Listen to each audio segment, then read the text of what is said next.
Now to 24/24, the latest 2024 campaign news in the last 24 hours with a sneak peek ahead to the next 24 hours. First up today, a press conference taking a weird turn.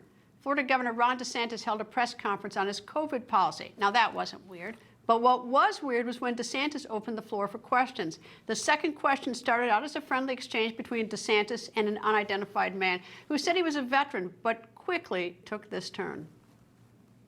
So I'm here today because I'm one of the Americans who do not agree with all the policies. I feel that you have enacted policies that hurt people like myself. You have allowed weapons to be put on the street in the hands of immature, hateful people that have caused the deaths of the people who were murdered a couple weeks ago. Trayvon Martin was not the first. So first of all, I did not allow anything with that. Well, listen, excuse me. I'm not going to let you accuse me of committing criminal activity. I am not going to take that. Oh, that is nonsense. That is such nonsense. Moving on, also today, CNN releasing a few new polls conducted by SSRS Politico and Election Polling. The polling was done from August 25 to August 31. Around 1,500 Republican and Democratic voters from across the country participated in the polls. The first poll looked at a few matchups in the 2024 general election.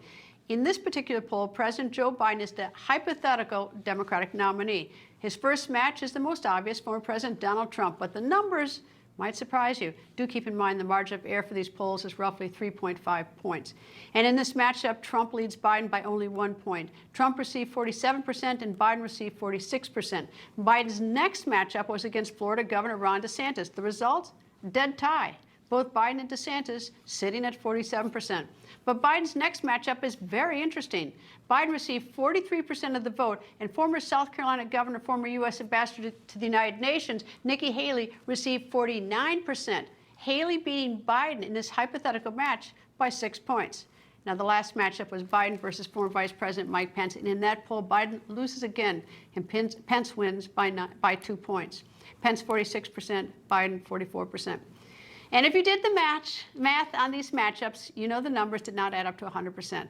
The remaining percentage of the voters were undecided in each poll. And once again, the margin of error is around 3.5%, so a lot of these matchups could go either way, and of course, they will change over time.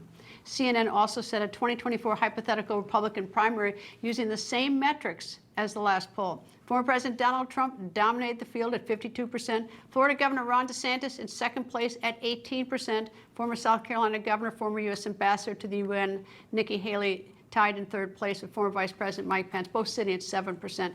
Entrepreneur Vivek Ramaswamy in fourth place at 6%. South Carolina Senator Tim Scott in fifth place at 3%. And former New Jersey Governor Chris Christie in sixth place with 2%. Next up, and also today, former Vice President Mike Pence appearing on CNN taking swipes at President Biden and his policies. Joe Biden has weakened this country at home and abroad. The American people are done with the failed policies of President Joe Biden. And now I think Republican primary voters, and frankly, many independents and many Democrats around the country are looking for that leader and looking for that agenda that will really restore our economy and ensure our national security in generations to come. And Pence is not the only one upset with what's going on. Potential voters may see what comedian Bill Maher has to say, not particularly about Biden himself, but about the way the media has handled Biden.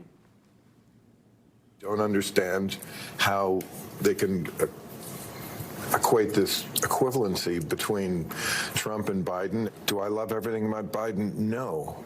But, I just don't understand how they can look at what Trump did. Now, does the Hunter Biden scandal stink? It really does. Stinks to the high heavens. I mean, that's real corruption there that a lot of the left-wing media will not cover. They also shouldn't cover up what if Don Jr. had done the things that Hunter Biden did, it would be every day. Yeah, I hear you on that. I got one. They found cocaine in the White House. Whose could it be? Who does cocaine around? We can't figure it out. And lastly, today, the Biden administration announcing that starting September 14, Vice President Kamala Harris will be hitting the road for a month-long college tour. Harris will kick off her tour at Hampton University in Virginia. She will be traveling to more than a dozen college campuses across 8 states. Harris is targeting young voters and will talk about key issues ahead of the 2024 election. And in the wake of this news, today, South Carolina Senator Tim Scott took to Twitter to tweet, quote, "The only thing worse than 4 more years of Biden is 4 new years of Kamala Harris. We need a new leader who will fix our economy and stand toe-to-toe with our adversaries. I am the best candidate for the job," end of quote. I think it's safe to say that Senator Tim Scott is not a Vice President Kamala Harris fan. The Messenger's national political reporter Marc Caputo joins me. Nice to see you again, Marc. Marc, I know that you're writing about that there is a fundraiser down at Mar-a-Lago to help pay legal bills. Tell me what you're reporting. Well, this fall, President Trump and his sons are planning to have a fundraiser, could raise as much as $1 million for what they call the Patriot Legal Fund, which is going to be used to finance the legal defense of the co-defendants of President Trump and perhaps some of the witnesses. I think that's 19 people, 18 in the Atlanta case that you referenced earlier, and 2 others in the classified federal documents case in South Florida. And this is part of the kind of the ongoing legal landscape shifting that's happening under Trump. He already spent this year at least $22 million. Some say it could be as high as $40 million in various legal fees. But Trump world kind of came to the realization, look, we can't keep financing this through his political action committee. We need to set up a separate vehicle for the other co-defendants. Incidentally, the mugshot that was seen around the world that President Trump took in Atlanta, they've monetized that in the campaign. And they say they've raised about $10 million, $9 million for the campaign, and $1 million for the political committee or the leadership PAC that is supporting President Trump's personal legal bills. So a lot of money that's being raised and a lot of money is yet to be spent. Well, being charged with crimes is not particularly cheap. When is this fundraiser going to occur, likely? I mean, he's still at Bedminster. He spends half the year in New Jersey, half in Florida. And what's the cost to attend? Have they put that out at all? They haven't. It's going to be sometime in the fall, and they say it's going to be sort of a family style fundraiser. They're going to have a long table in one of the private dining rooms of Mar-a-Lago. Might seat about 20 people, the president, former president at the center of it, in a sort of a very intimate, they say, kind of family style dinner. There might be a larger reception, but total number of people who would attend it all might be about 50. I'm bad at math, so whatever 1 million divided by 50 is gives you an idea of what the average. All right, let me turn now to President Biden and his campaign team. Do you have any idea whether they're feeling a level of confidence? I mean, it's no longer early in the campaign, and those poll numbers are rather grim for the president. Are they still feeling confident?